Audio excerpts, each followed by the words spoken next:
childhood and early adulthood dancing with several local and national dance companies.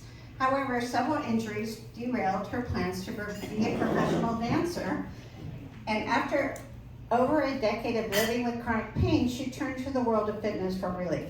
Her concern for finding both safe and effective exercise has naturally led her to work primarily with those who are experiencing issues in their tissues.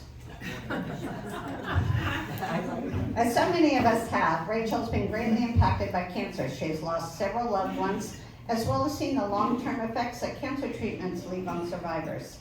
She's been a supporter of the Ridley Tree Cancer Center via the Barbara Island Walk for Breast Cancer, winning the award for largest team donation several times. Her passion for helping cancer survivors led her to her most recent education from Cancer Exercise Training Institute, which granted it her Advanced Cancer Exercise Specialist certification. Wow. That's a mouthful, but a great thing. Congratulations. She also holds certifications from the Aerobics and Fitness Association of America, as well as personal trainer, senior fitness, and fitness nutrition certifications from the American Council on Exercise. She's been a fitness professional and small business owner for over a decade, with her location on Fairview Avenue in Goleta, which opened in 2016. Wow, I'm honored to have such a professional in our midst. I know a lot of you are her clients, and so I'm thrilled to have her here teaching us about fitness and nutrition. Okay, it's all yours. Thank you so much, everybody. I do want to reiterate, as Terry said, this is not a sales pitch. This is simply me regurgitating in a condensed form the information that I've learned over the years to share with you all of what I have. This is normally a squeeze it into 60 minutes kind of presentation, and I'm going to try to squeeze it into slightly less. So I apologize if I start to go a little quick, but I will do my very best to make it clear and concise. All right, so we're going to start with the exercise portion of the presentation. It's definitely divided into two segments. We're going to cover a number of things. We're going to explain the importance of exercise, how it relates to aging, and the differences between chronological aging and biological aging. We're going to review the types of fitness because there are a number of different types. And if I were to take a poll in this room and just ask you what you thought of when you thought of fitness, there would probably be a couple of distinct differences. But there are many different kinds. They're all really important. How much and how often do we need them? And then how importantly do we fit it into our very busy lives? Because it can be a little overwhelming. The physiology of aging and exercise. And here we want to define aging. There is a difference between chronological age and biological age. Chronological age is a very fixed number. We all have one. How old we were from the date of birth, right? How many years, months, days, etc. Biological age is very different, and it is a little bit more intangible, and it can be very variable. So if you were to take a couple of late 60-year-olds, a couple of mid 80-year-olds, you might notice that they had pretty distinct differences between them. And there's a number of things that can impact that. Factors would be diet, and anytime I reference diet today, that is simply the foods that we consume. It's not a diet. Exercise, whether you're getting it, how much you're getting, what types you're getting, stress levels, whether you smoke or don't, or are exposed to secondhand smoke, sleeping habits, and your physical environment, where you live, where you work. Obviously, where you live and where you work might impact some of these other variables. And then, of course, predetermined genetic expression that you can't do diddly squat about. So all of that's going to come down to your relative age. Are you aging faster or slower than your chronological age might imply? As we age, there's going to be some very obvious structural changes. Okay, so some technical words here. Atrophy, that would be a wasting of the tissues or the muscles, where we most often hear that. Dystrophy is inadequate nutrition or inadequate development of the tissues. Edema is swelling. Demyelinization is in our brain, our nerve fibers have a myelin sheath, and as we age, that myelin sheath starts to degrade. Neoplasm is a new growth, so in particular this would be a cancer. That's most often where that would be. And then mutation, as our DNA starts to duplicate and duplicate and duplicate and replicate and replicate and replicate, we can have mutations that express themselves. Now, those very obvious structural changes are fancy words, but what does that mean in our daily life? A decrease in functional consequences. So our accuracy, speed, range, endurance, coordination, stability, strength, and elasticity, all of those things are gonna start to decline in ability. A few studies to reference, and while I will reference a few specific studies, please know that there are so many more than I have referenced. This is a particular area of exercise and physical ability that is very well studied, and it continues to be very well studied. I'm just going to take a couple of quotes. People who exercise regularly have lower biological ages than people of the same chronological age who do not exercise. And here's my reference in case you want to check my notes. Physical activity offers one of the greatest opportunities to extend years of active, independent life, reduce disability, and improve the quality of life for midlife and older persons. Again, my references. And then this one's a little tricky, so I'll read it and then I'll explain. Regular physical activity is associated with a decreased risk of activities of daily living disability in older adults. And it's just a little bit of a wonky sentence. So activities of daily living are all of the things that you need to just go about your daily life, right? Any kind of hygiene, toileting, washing yourself, going to get your groceries, driving, walking your dog, all of the things that you need every single day. As we age, we see a decrease in our ability to do those activities of daily living. That means we're going to become reliant on others and no longer be independent. If we regularly exercise, we stand a lower risk of becoming disabled in those activities of daily living. Therefore, maintaining a regular physical activity is going to maintain your independence. There are more benefits to exercise. So many more. A few infographics. Reduced risk of cardiovascular disease, strengthens bones and muscles, lower risk of diabetes. I'm going to shoot right down to the bottom there. 30% risk of lower risk of dementia, prevents cognitive decline. And then of course, improves our sleep. It helps us feel better. Exercise for cancer prevention. There's a number of types of cancer that will be, our risk is reduced. And I'm actually going to start at the left top and go around counterclockwise. Colon cancer, stomach cancer, esophageal cancer, bladder cancer, kidney cancer, endometrial cancer, and breast cancer. Breast cancer is actually a really big one. 30 minutes of exercise, 3 to 5 times a week, lowers your risk of developing breast cancer by 30 to 50%. Those are huge numbers. And unfortunately, the stats for breast cancer are pretty alarming. 1 in 4 women will be affected by breast cancer in her lifetime. So get some exercise to reduce that risk. All right, types of exercise. This is what I was talking about, how earlier, if you probably have a picture in your mind of what does exercise look like. Looks like a bunch of different things. There's types of fitness. There's muscular strength. So here's my strength, my strong guy, right? So this is a 1 rep max. Think about an Olympic weightlifter. They're doing the clean and jerk or whatever the heck you call it. But they do it one time, as much weight as they possibly can. They drop their weight, they walk away, somebody else comes to try. And they keep going until the one person can do the most weight. Okay, that's muscular strength. There's also muscular endurance. All right, so here's my guy doing push-ups. You don't generally get down and do a single push-up. You're doing as many push-ups as you can, or as many as you can in a minute.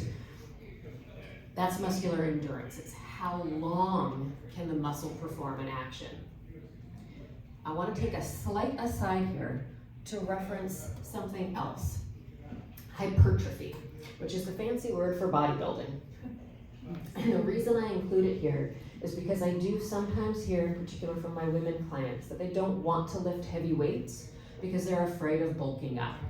And what I'm gonna tell you is that that is very difficult to do. Obviously, that's an extreme example, and I don't think when women say that they are afraid of bulking up that they think they're gonna look like this. But there is a very specific training protocol to build muscles. It's somewhere in between working on muscular strength and muscular endurance. It's also gonna require a lot of dedication, long workouts, every single day pretty much, very specific diets. Please do not be afraid of bulking up with short workouts, a couple times a week, the kind of workouts that are really, really good for your health. It's not gonna lead to anything even remotely close to this. All right. We also have cardio. Now that can be cardiorespiratory, cardiovascular, those names are somewhat interchangeable. Cardiovascular is raising the heart rate, cardiorespiratory is raising the breathing rate. They both really mean the same thing. This is anything that is done usually for an extended amount of time, walking, running, hiking, swimming, jogging, a dance fitness class, right? Anytime your heart rate and breathing rate is raised, that's a cardio workout. It can be done as a low intensity, it can be done as a high intensity, it can be done somewhere in the middle. It can be done for a couple minutes, it can be done for hours. Any of that is cardio and it's all really good. There's also flexibility. Doesn't have to look quite like that though. When I saw that picture, I was like, well, I have to use that one. So obviously that's an extreme example. And in fact, I would be concerned about her later in life because she's now got hypermobility in her joints, which is gonna mean she's gonna need to maintain a certain amount of corresponding strength so that if she slips and falls, she doesn't accidentally end up in the splits. Pardon me. But flexibility is one of the very best ways for you to decrease your daily aches and pains and stiffness, working with some stretching consistently and regularly. There's also balance, very important, and I love my wonderful tree pose. And that's a great party trick. How long can you stand on one leg? It's a fantastic cardio trick, but it's not particularly important because do I need to do this on a daily basis? No, except for these presentations. So what's more important in my mind is agility, which goes hand in hand with balance. Agility defined as just a rapid change of direction or speed. So this is the kind of thing that's going to be important when you trip. You trip and you have to catch yourself. Your leg has to move quickly and maybe it has to move out to the side. You've gone from moving forward to stopping. Agility is what's going to be really important for that. How much of all of these types do you need? Well, the good news is not that much when it comes down to it. At least 150 minutes per week of moderate intensity cardio is recommended. That would be brisk walking, dancing, something like that. But the more intense the activity is, the fewer minutes you need. So if it's more vigorous, 75 minutes a week. Plus, you want to get 2 days of muscular strength. And of course, activities to improve your balance and agility. But it doesn't have to be all at once. And in fact, more often is going to be better, I think, for a lot of people. It helps you stay consistent, and it shortens the duration. So 30 minutes a day, 5 days a week, that's 150 minutes. Bada bing, bada boom. Move more often and sit less is really the message I want you to take home from this. Some physical activity is always better than none. And in fact, because somebody has always studied something, what's the least amount of exercise that you need to see results? I'm going to put up a lot of words and I'm just going to let you read it if you want, but I'm going to summarize. What they studied was, if we asked people to do a single bicep curl once a day, 5 days a week, I think it was 5 days a week, for 4 weeks, would that be enough to improve their strength? And lo and behold, they found out that it was, and a fairly significant amount, 11.5% improvement in their strength, a single bicep curl. Now here's the caveats. These were students, these were college students. And it was, again, that 1 rep max muscular strength, so it was a heavy weight. Also, it wasn't the lifting portion, although that they did test that and it led to some strength improvements. It wasn't an isometric where you just hold it, although they did study that and they saw some improvements. It was an eccentric contraction. So it was pick up the heavy weight, here's my heavy weight, and then 3 seconds to lower it. Put it down, walk away, you're done for the day. Okay, 11.5% improvement. So every little bit really does matter. And don't ever say you're not gonna do a workout because you don't have time, because you can always pick up a weight once and set it back down again. So here's some strategies that work. What's happening? I keep fiddling with it. Stop working out and start working in. You don't have to go to a gym. You don't have to go to a certain place. You can do all of this from home. Create an environment that causes you to move more throughout your day. That might look like investing in a few little tools, some weights, a resistance band or tube, maybe a stability ball that you sit on instead of a chair. Here's a trick: drink more water. Not only is that good for your whole system, but it's going to cause you to need to go to the bathroom more. Now you have stood up, you've walked to the bathroom, you've sat down, you've stood back up again, you walked back to wherever you were the first place and you sat back down. It's a twofer, it's a win-win. Remove barriers and excuses. So this sounds silly, but I had someone come to me once and say, I don't know what to do about exercise. I've tried so many different things and I can't stick to anything. And I said, well, what was the last thing you tried?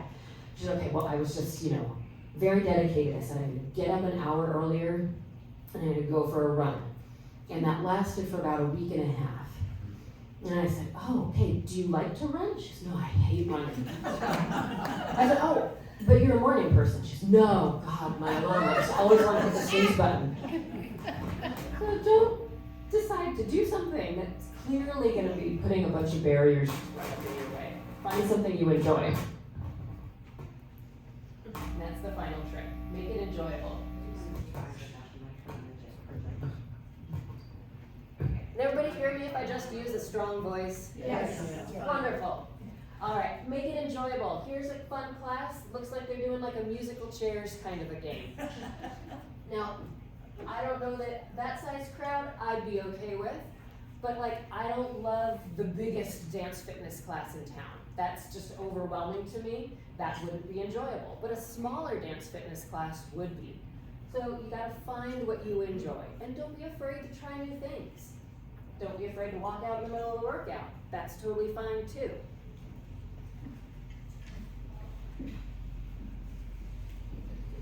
All right, again, lots of words. I'm going to summarize. So many options. DIY, do it yourself. Create your own workout. That might be at home. That might be going to a place like one of these 24-hour gyms where they've got lots of equipment, but not necessarily a lot of people, and you just go and you play with all the stuff they have. It can be lower cost, but it's very self-reliant. You've got to have a lot of self-efficacy for something like that. Go find a class that you like. That's very sociable. There's an added benefit to that. It's still going to be cost effective, not necessarily as individualized. Some people don't like the crowd, so personal training. Maybe just working one-on-one with a trainer is going to be more your speed. That's going to be a little bit more expensive, but it's also going to be really, really safe. You got to find just the right trainer so they know just what motivates you and just what you need. But it can really, you can see results really quickly from that. Thankfully nowadays, mostly thanks to COVID, we have plenty of options whether you want to do it in person or you want to do it live, but by yourself at home, live streaming, or go old school and whip out an old, Buns of Steel VHS tape. Or DVD, or YouTube. Alright, usually I would break for questions here, but I think we're gonna just continue through to the nutrition part and then we'll do questions at the end. Skip the 5-minute countdown. Okay, nutrition. This is kind of a bigger section, and don't forget you've got handouts. So I'm gonna cover macro versus micronutrients, hydration needs, how to read a food label, what your nutrition needs might look like, and how to figure that out. Supplements, pharmacology concerns, and chronic disease and nutrition. So, first, we're kind of going back to high school level science here. Macronutrients, what are they, what do they look like? We've got carbohydrates, 4 calories per gram, always 4 calories per gram, no matter what the type of carbohydrate might be. That's gonna be your body's preferred source of energy. So if you need to go for a marathon length run, you're gonna want some carbs to fuel your body. They do come in more simple forms and more complex forms. Fiber is a component of carbohydrates. Women should be getting at least 21 grams of fiber per day. Men should be getting at least 30 grams per day. Protein, another macronutrient that is also 4 calories per gram. That's gonna be your building blocks of muscle. It's comprised of amino acids. 9 of those amino acids are essential, meaning that your body cannot make them and we need to get them from our dietary sources. Fat. Fat is 9 calories per gram. Hence the 80s and early 90s phase of fat-free everything, because we thought if we just got rid of fat, we'd cut out so much of the calories. Well, we discovered that's not really a great idea. Fat's pretty important. All of these are important. Fats come in a few different forms: monounsaturated, polyunsaturated, saturated. Cholesterol is part of the component of fat, macronutrients. Monounsaturated is considered the healthiest fat. That's generally going to be a very liquidy, runny fat. The liquidier and runnier fats are the healthier fats. Saturated fats, trans fats, those are going to be the solider fats. Is solider a word? Yeah. More solid. Alcohol is also considered a macronutrient. It's 7 calories per gram. I throw this in here just because it's an important topic. Unfortunately, women are supposed to be limiting themselves to 1 drink per day and 2 for men. And those are pretty small. It's 6 ounces of wine or a shot of hard liquor. And so, I mean, obviously this isn't a wine glass, but I've seen wine glasses bigger than this. That's not a drink. That's a few. We do have increased sensitivity to alcohol as we age, and many medications interact badly with alcohol. They don't really play well together, so we do want to watch how much we take in. And it's not cumulative, so you can't save up that 1 drink a day for the end of the week and have all 7 all at once. Darn, I know. All right, those are the big nutrients that we need lots of. There's nutrients that we don't need so much of, the micronutrients, vitamins and minerals. Vitamins are broken down into 2 different categories. There's water-soluble vitamins. Those are going to be your B's and C. Those if we have too much in our system, we just flush them right out. There's also fat-soluble vitamins. So that's going to be A, D, E, and K. Those vitamins, if you have an excess of, they will store in your fat tissue. And it is possible to have too much and to get some toxicity levels with these vitamins. So we do want to be a little bit cautious with them. A comes in a couple different forms. There's retinol versus beta-carotene. Beta-carotene is generally something more you're going to be consuming from a food source. The nice thing about beta-carotene is your body needs to process it additionally before it can be used. If your body doesn't need it, it can excrete the excess beta-carotene as though it were a water-soluble vitamin. It's not going to store it. It will store the retinol. D, we can get from sun exposure as well. We don't necessarily need to be ingesting it. However, we have learned that the sun is not necessarily so wonderful for our skin, and so we all tend to cover up quite a bit nowadays with sunscreen and hats and things, and that's limiting how much D we are getting from the sun. D is really important in particular for bone health. So if you are being really cautious about the sun, you want to make sure you're getting adequate amounts of vitamin D. Cover that. Minerals are also part of this micronutrient category. They come in a couple different forms. So we've got electrolytes, that whole category. Electrolytes are sodium, potassium, magnesium, and calcium. These are the four biggies. And they need to stay in a happy ratio balance. Sodium, we're probably getting plenty of in dietary sources. Rarely do I worry about somebody needing to add sodium to their diet. But potassium, magnesium, and calcium can be a little bit more said. We also will include iodine, phosphorus, zinc, selenium, and then trace minerals that you need even less of that are still important, like chromium, copper, fluoride, manganese, molybdenum, and biotin. And this is not the extensive list. The extensive list is very extensive, but those are the biggies. Hydration needs are really important, and it's important for us to discuss with nutrition what counts. Well, the good news is everything counts. So water, flat, sparkling, flavored or plain, cold or hot, water is water, and it's fantastic. But also coffee and tea absolutely will count. There's been some debate and popular kind of spreading of the word that coffee and tea don't count because they're caffeinated, and the caffeine is going to dehydrate you more than the beverage will hydrate you, and that's not true. The caffeine will dehydrate you a little bit, but there's more hydration in the beverage than the caffeine will dehydrate you, so it absolutely counts. Sodas and juices, obviously they come with other things.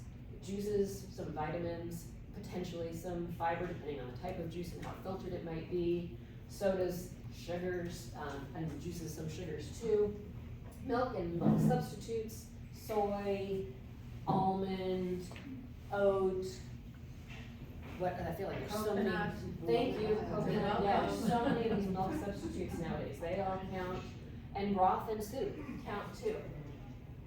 Why is it important? Well, we are mostly water, and all of our cells, head to foot, are going to work better when we are properly hydrated. As we age, our sensation of thirst starts to diminish, and our kidneys become less effective, so you'll have some unnecessary water loss. There are some medications, like diuretics for high blood pressure, that will cause you to dehydrate a little bit more rapidly. And then also we become more susceptible to UTIs, and staying hydrated is going to help prevent those.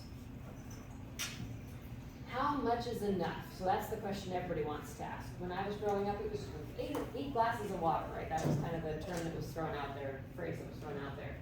Now I've heard this other one where you take your weight and you divide it by 2, and you say ounces instead of pounds, and that's the minimum that you need. So like I'm 150 pounds, so half of that is 70, so 75, so 75 ounces is the minimum that I should have. Well, both of those are wrong.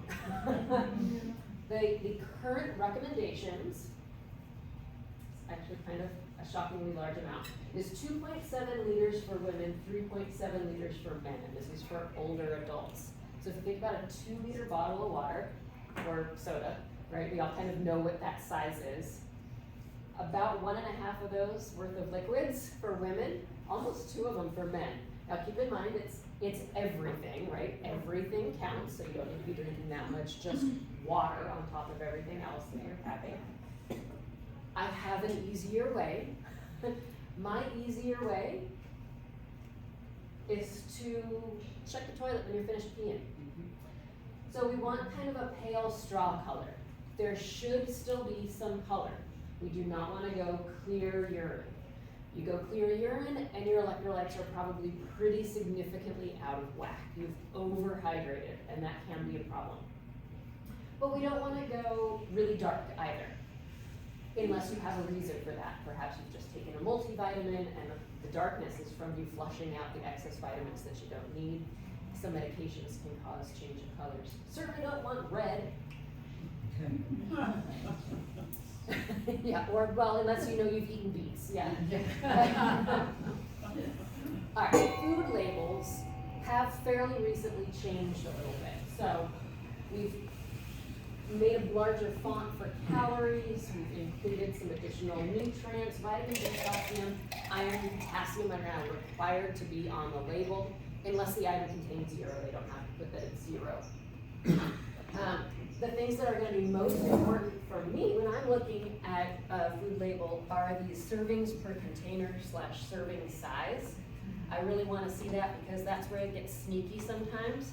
You're on a road trip, you go to the gas station, you're feeling a little snacky, you grab a cookie in a package. It's a serving, it's a cookie.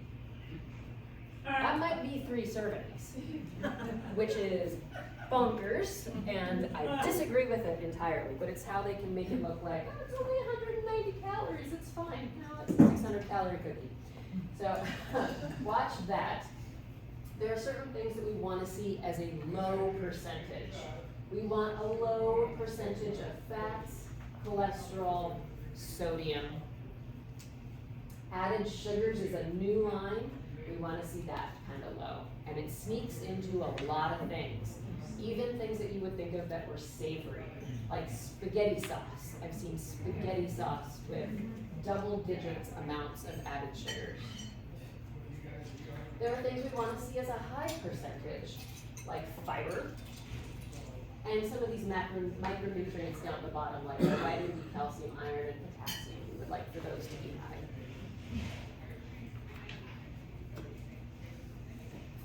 So what do we eat? There's so many recommendations out there, and I feel like there's always a new fad, healthy vegetable or fruit or superfruit or nut that we're supposed to be getting. It doesn't have to be that complicated. There are some really highly recommended eating plans.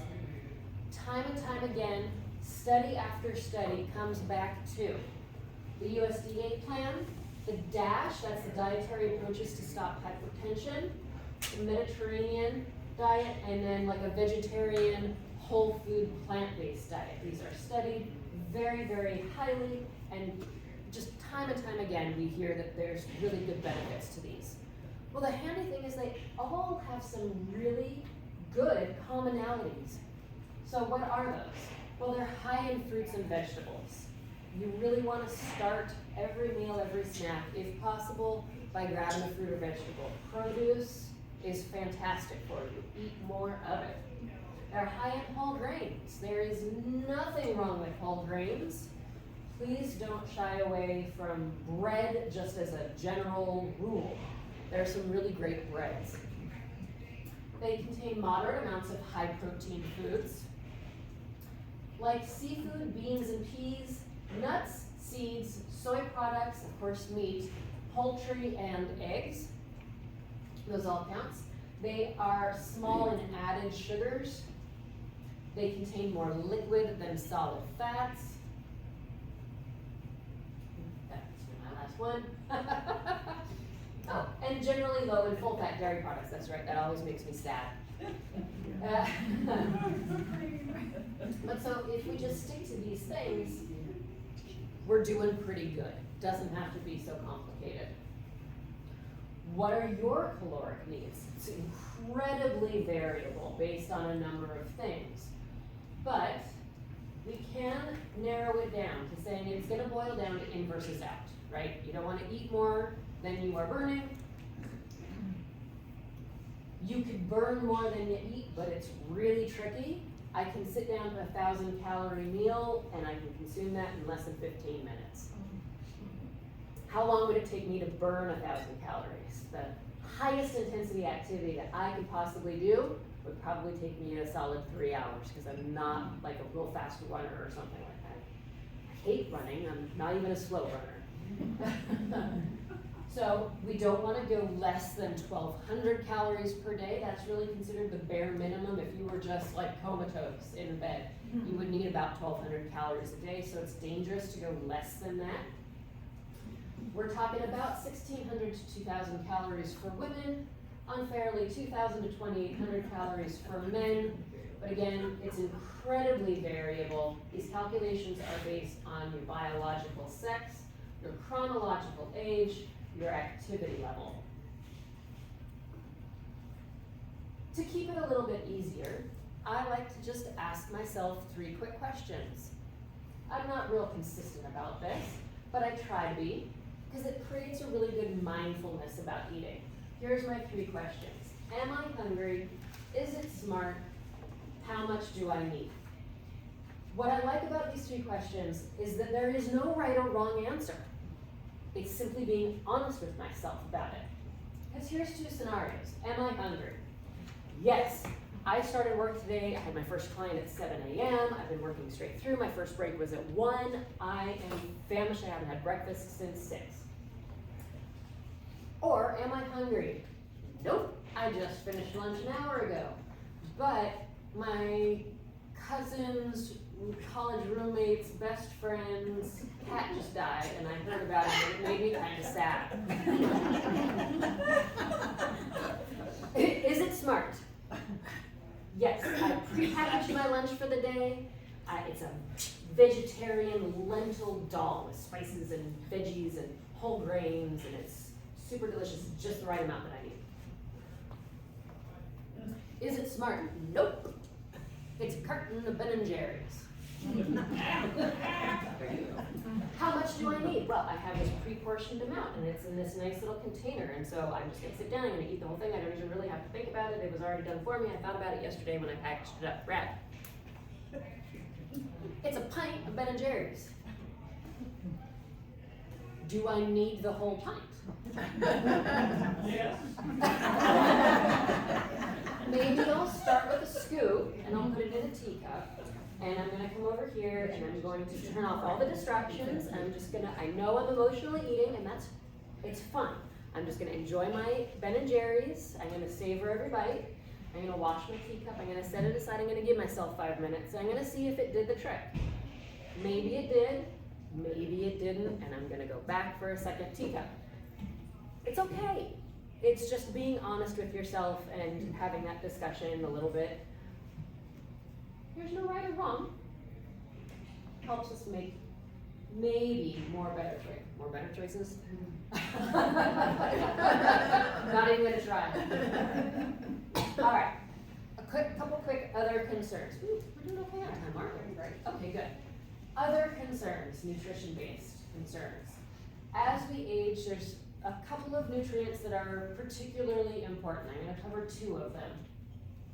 The first is gonna be, don't care, vitamin B12. All right.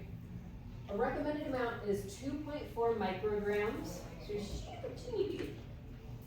Deficiency is pretty prevalent, affects 1.5 to 15% of the public. The only food source is animal products and foods that have been fortified. So if you're a vegetarian or vegan, be particularly concerned about this. Many older adults don't make enough stomach acid to absorb vitamin B12 from food adequately. On that same vein, gastrointestinal surgeries and digestive disorders such as celiac and Crohn's can also affect absorption. Vitamin C megadosing interferes with B12 absorption. Vitamin C is added in huge amounts to lots of things, and in particular you'll see it a lot in multivitamins, that there's going to be thousands of percents of vitamin C, and it's generally not a big deal because you're just going to flush vitamin C out. It's a water-soluble vitamin, but it can affect vitamin B12 absorption, so that's a bit of a bummer. You might want to take those separately. Deficiency symptoms are tiredness, weakness, constipation, loss of appetite, weight loss, nerve problems like tingling in hands and feet, problems with balance, depression, and poor memory. These are a lot of symptoms that I hear from some of my older clients. It might not be aging. Maybe you just need a little bit more vitamin B12. Maybe. There are also medications that can lower your B12 levels, and again, those are often going to be things that affect your digestion. So for acid reflux and ulcers like Prilosec, Prevacid, Pepcid, Tagamet, Xanax, and then for diabetes, metformin. There is a very simple blood test that the doctor's probably not gonna do it. He's gonna send you to the Pacific Diagnostics lab or somewhere like that, and then read the results. But you can get a very easy blood test to determine whether you might be deficient or not. Easy supplementation available. The bottles are tiny because the pills are super, super tiny, and it's really, really cheap. So if you wanna go down that route. The other one that I wanna talk about is protein. Protein is really important as we age because it helps prevent the loss of lean muscle mass. Older adults especially are often eating a little too fewer. How many wrong ways can I say that? You get it. And especially adults that are 71 and older are not eating enough protein. Generally, you're gonna be meeting the recommendations for meats, poultry, and eggs. So other things we can try would be seafood, dairy, fortified soy alternatives, beans, peas, and lentils, and those protein sources also provide additional nutrients such as calcium, vitamin D, vitamin B12, and fiber, all things that we want. Recommended amounts of protein, how much protein should I be eating? They vary tremendously, and again, that's gonna vary based upon our biological sex, our age, our activity level, our size, how tall we are. But there is kind of a happy medium ground that I've heard that fits well within the range of a healthy amount for pretty much everybody, and that's 75 grams. That's just a good number to shoot for. If you get more than that, fine. If you're getting like twice as much, maybe be wondering why you're getting that much. There might be a reason, and that's fine. But if you're getting less than 75, start looking at how you can improve that. Chronic disease can impact nutrition quite significantly, and there's some things that we want to talk about with that. So osteoporosis and osteopenia. We want to have recommended amounts of calcium, which would be 1,200 milligrams a day for women 50 plus, 1,000 milligrams a day for men 51 to 70, and 1,200 milligrams a day for men who are 71 plus. We also want vitamin D, which would be 15 micrograms a day for adults up to age 70, 20 micrograms a day if you are over 70. Vitamin K is also important there. That's 90 micrograms per day for women, 120 micrograms a day for men. Some additional tips as far as this goes. We want to maintain a healthy body weight. Both ends of that extreme are going to be negatively impacting our osteoporosis. We want to engage in regular physical activity and preferably weight bearing as tolerated. Those recommendations change a bit whether you are in osteopenia or have fully progressed into osteoporosis. We want to minimize our risk of falls.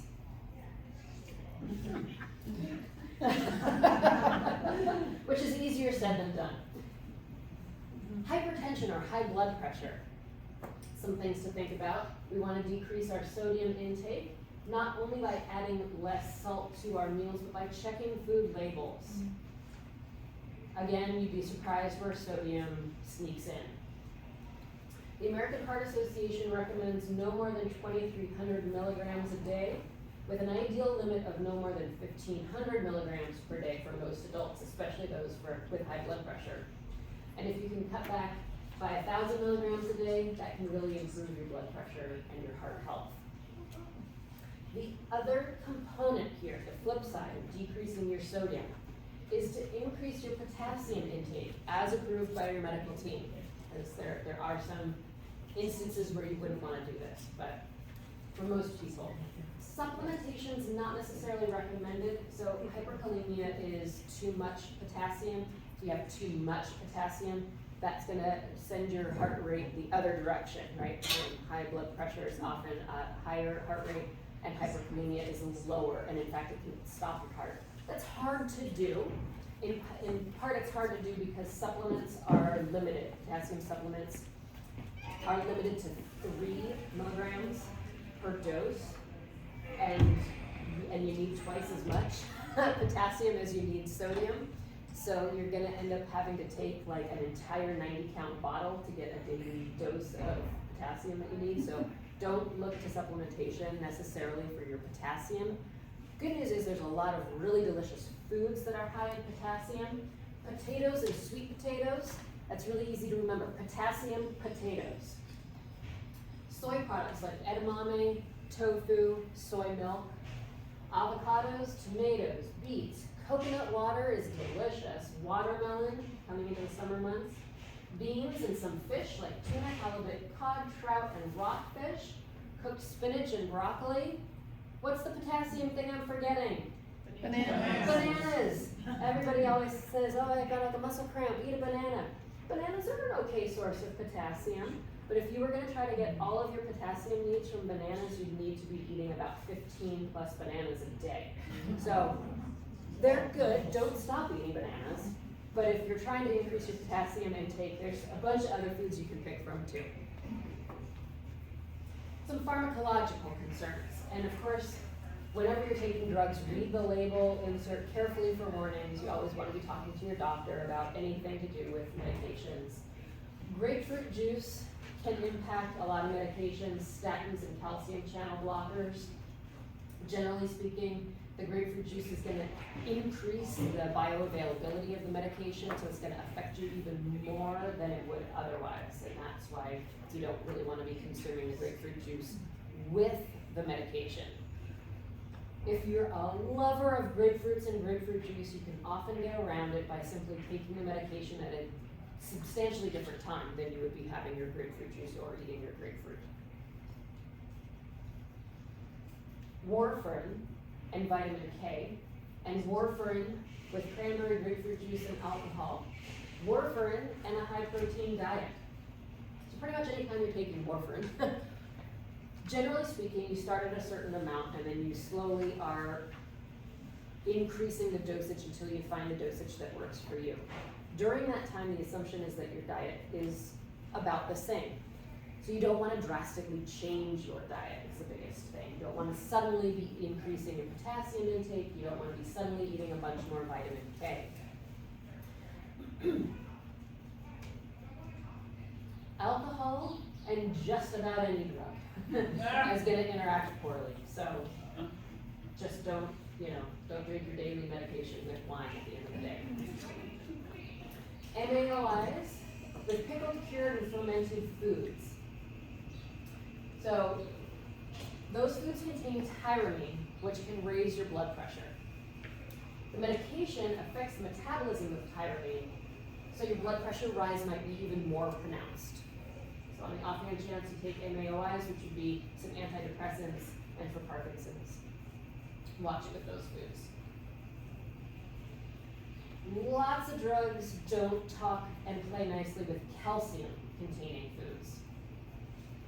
So antibiotics are often less effective. Bisphosphonates are absorbed less in the presence of calcium on a rate of about an hour.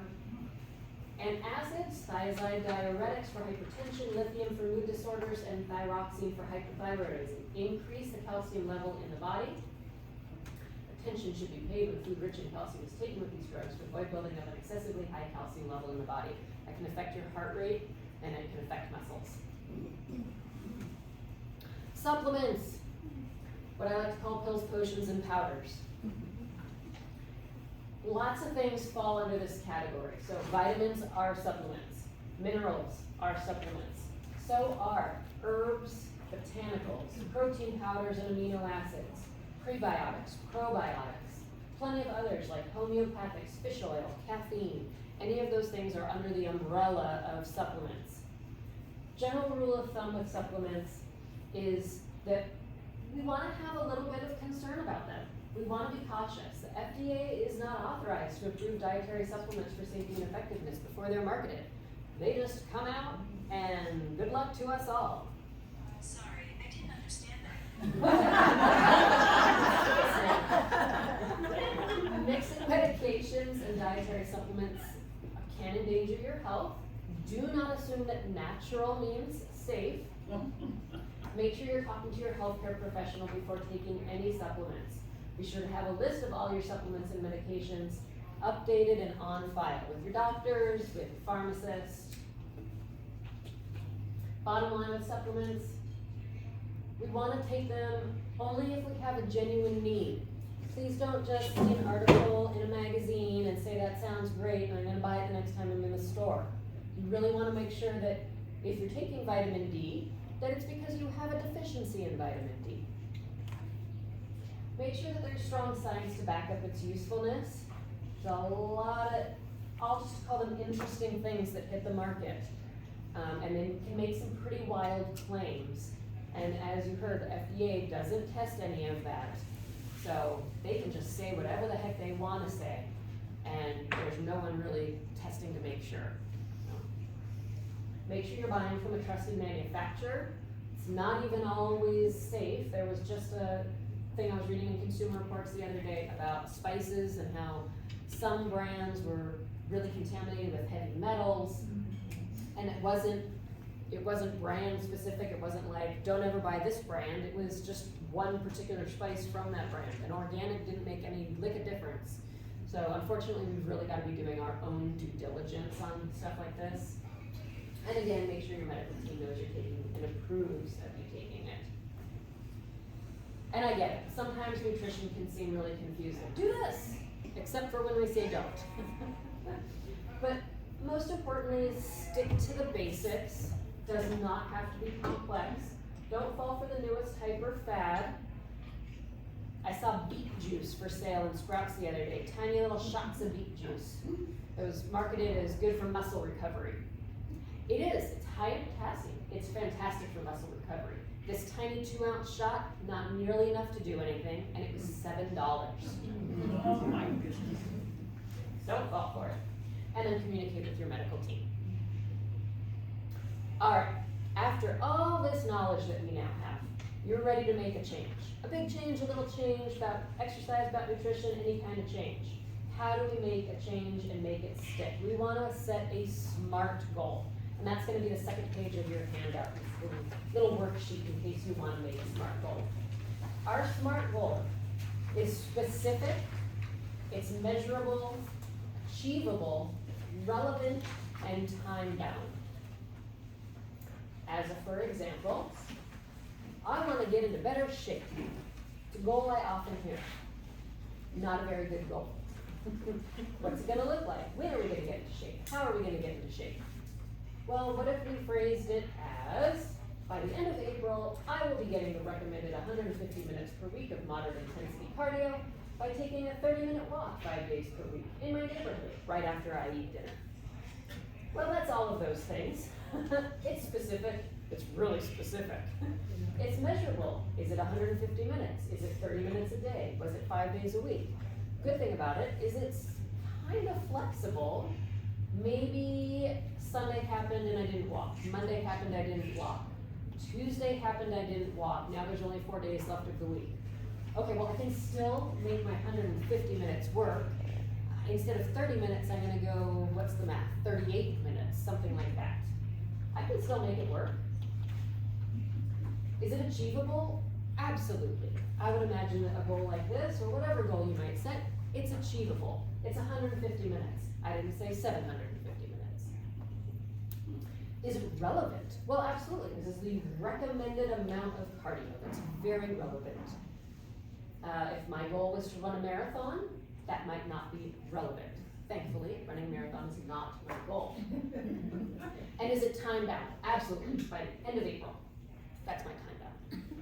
All right? Now it's time for questions. And it would have been better because we would have taken a first break, but we didn't, so it's just questions. Questions, anybody? Patty, I saw Patty's hand up first. I've been reading that it's best to opt for whole milk, whole fat yogurt, cheeses. Is it best to do that or stick with the low fat? These are the kinds of things where it's so easy to get kind of derailed and confused. And I understand the question, right? Because, so in case anybody didn't hear that, it was, is it better to have whole milk, full fat dairy products? Those recommended dietary plans do suggest that a lower fat would be better. It depends on your goals. It depends on what you find tasty.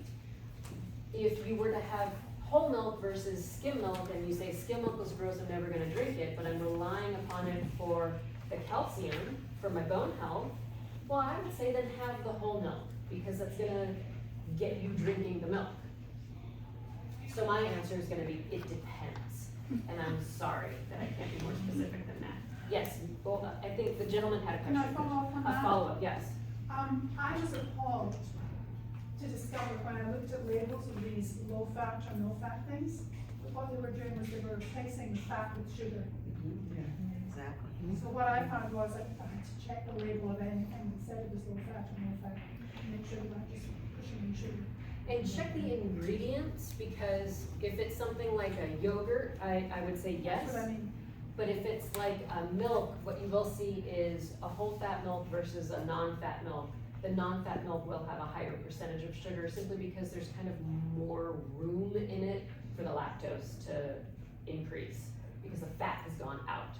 So then the lactose is more concentrated, but it's not necessarily adding sugar, but like a yogurt, absolutely. But it's also true of skim milk, you gotta, you're right. Read it's the ingredients. Yeah, Yeah. read the ingredients. All right, sir. Well, thank you, I appreciate everything you've given us.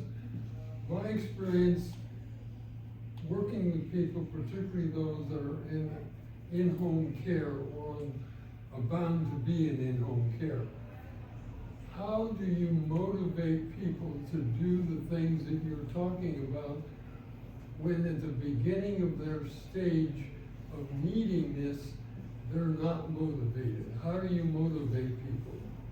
Excellent question, excellent question. That is gonna be so very reliant upon each individual person, because some people are motivated by some things and other people are motivated by other things, right? So some people might be motivated at, do you wanna stick around for your grandkids? Do you wanna see them grow? Then we need to be doing these activities to keep you healthy. That might be really demotivating for other people. Other people, it's, what's the activity that you miss, that you would like to get back to doing? Well, by doing these other things, we can help you get back to that activity. Maybe it's travel. Oh, I don't travel anymore because it's just too hard. Other people, it can seem really overwhelming, that they don't see from being homebound to getting back out there. There's just no steps in between. In that kind of instance, and this is applicable to a lot of scenarios, I like to use path of least resistance, right? It's that single bicep curl. So I'll tell people to do almost a similarly, again, is that a word? Small kind of thing. Walk to the end of your driveway. Don't go for a 30-minute walk in your neighborhood. Nope, we're not even gonna try that yet. All I want you to do is walk to the end of your driveway and come back in. You're not allowed to go further than that. It's just sometimes that initial getting going, right? Sometimes the getting to the gym is the hardest part of the workout. Once you're there, the workout takes care of itself. So if we start with something that's so small that it seems silly not to even try that, it's just those first initial steps, whether literally or figuratively, that is what makes the difference. Thank you. Of course, you're welcome. Great question. Bus. Yeah. You were talking about protein, 75 grams, is it enough? Yes. I have a food scale that measures in ounces, not grams. So Yes. like if I'm measuring a piece of meat, for example, how do the ounces calculate the grams? That it depends on what it is you're weighing. Because like a chicken breast would have more protein in it than if you were weighing a head of broccoli. So yeah, so meat, let's say meat protein. I don't have an easy answer for you, or a guide that I would say, unfortunately, I'm sorry. I can probably find one though, where, and I have seen things like this before, where it's like, you know, your thumb size of particular things equals so many grams, your fist size of certain things equals so many grams. I'd be happy to look something like that up and then shoot it out to Terry, who can maybe forward it to everybody who is here today. That would be something to have to, you know, do a quick look up on your phone. Rachel? I'm weighing chicken breast. Yes, Dennis? What you might be asking is, if it says 25 grams, how many ounces? Oh, you're just simply looking for grams to ounce? And it's 25, it's 25. So if you Oh, said, if grams you to said ounce. 75 grams divided by 25, so it's 3 ounces on your scale. So 3 ounces of chicken is how many grams? 75. The multiplier is 25. So that would be, if you have 3 meals of a little chicken breast, that would be over 75 grams then. I don't think that Yeah. that will correlate perfectly, because while chicken breast is mostly protein, it's not 100% protein. There's other things in there, so, like water, that weighs a certain amount. Yeah, So, the best thing to do is, well, I use MyFitnessPal, which does the does calculations for does you. all the calculation for you. If you just have one question or a couple of questions, just Google it. Right. How many grams of protein in a boneless, skinless chicken breast? And you have to be specific in some instances. You can just say broccoli. How many grams of protein in broccoli? I don't know if broccoli has any It does. protein. Ah, good to know. Or you can be like, I eat a lot of chicken, but if I eat a rotisserie chicken versus a boneless, skinless thigh or a breast, it's all different. So, 33 grams. you know, it just, the internet is your friend when it comes to figuring out nutritional value. For me at least. Yeah. So, other questions? Yes. You had on this list here iron, if you didn't get back to that, iron. We did B12, but we didn't mention iron. Oh, we did great. So I was curious. I'll have to get back with you with information specifically about that. I don't have the exact amount on the front of my brain right now. And I'm sorry about that. Yeah, I did B12 and protein. And I have another question. Yes. I am extremely puzzled and confused by the fact that so many of these statistics, when they talk about the amounts for men and women, Yes. are so different. Yes. But everybody is a different size and a different weight. Yes. So how can I understand that it's appropriate to follow these guidelines when I don't think that they are sensible? Yes, and even food Repeat labels the are based on a 2,000 calorie diet. And not all of us need a 2,000 calorie diet, so the percentages on the food labels aren't necessarily applicable. It's close enough, is what I would say. It's often close enough. Now, if you want to do very specific calculations for yourself, again, internet's a great resource for that.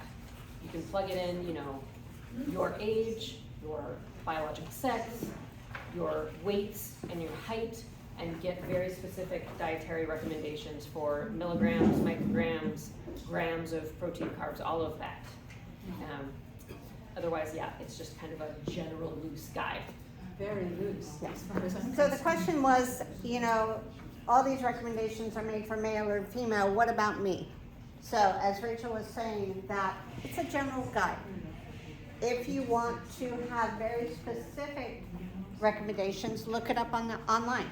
See a nutritionist, see Rachel, and they can tailor something to you, to your biological age, your physical age, your Levels.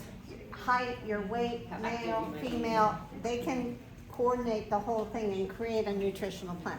This is meant just more as a general outline of what's available. I have a couple of questions. So you talked a lot about B12. Is a B complex the same as like a B12? B12 will be contained in a B complex. Okay, There's a lot of B vitamins. B12 is just one of them. okay. Is it recommended that you do a B complex? Or focus on the B12? It is not within my scope of practice to say it is recommended or not recommended. That would be a talk to your doctor kind of thing. I love the 3 questions. Am I hungry? Is it smart? How much do I need? I mean, if I said that to myself every single time I opened the refrigerator door, I would probably eat a lot less. I mean, my husband's friends, cousins, brothers, uncles, dog died, and I was just like, I mean, it would affect me. It's like pint or scoop of Ben and Jerry's. You know, these are all things that we deal with every single day. So, other questions, there's a new trend out there. It's popular. There are a couple stores here in Santa Barbara that do injections and infusions. B12 or, Yeah, they're like IV bags. with Right. vitamins. has anybody encountered those? Does that interest anybody? Okay, we won't talk about it then. I definitely need Rachel because all the things she was talking about, I broke my foot again. It's like no balance, no things. So, I'm 63. I was talking, I think it was to you earlier, it's like, how many more times am I gonna break my foot? It's like, it has a screw in it now, so hopefully not that many more times. But I think it's so important, no matter your age or your weight or your sex, that you work on the things like balance and exercise. I work out regularly. I lift my weights 2 or 3 times a week. I walk, well, I used to walk. But it's just, something is better than nothing. And if you can start there, I think it's all a great thing. Okay, any other questions before we move on to something? Form of vitamin K, do you have any preference? No.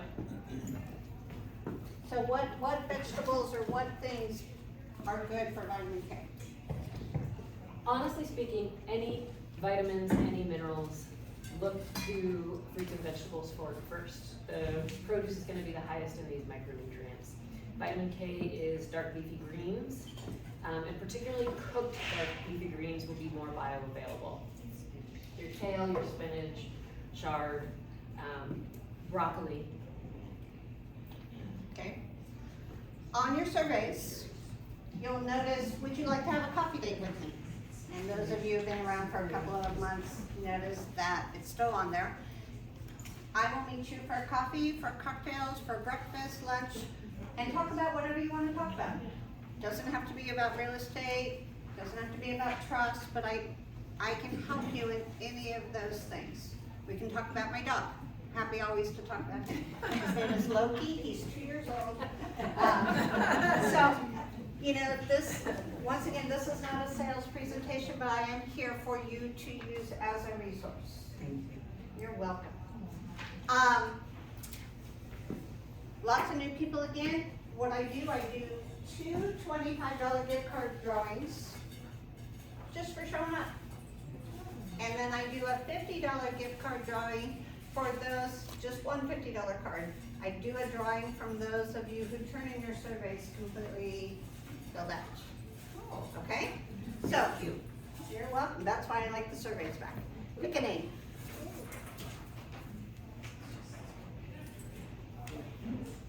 Karen, why not? Congratulations. There's a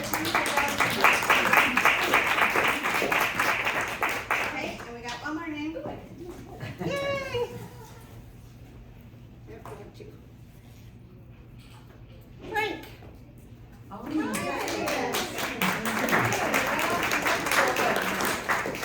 So, thank you once again. I really appreciate you coming. Thanks to Rachel. Thank you. Next month, I'll be sending out the information for the shredding event. Especially for those people who are new, take your brochures home. You can take whatever's on the table home. I would love to see you again. I do request RSVPs because we do serve breakfast. So you can text or call or email. You're free to go enjoy this beautiful day. Thank you very much. Thank you.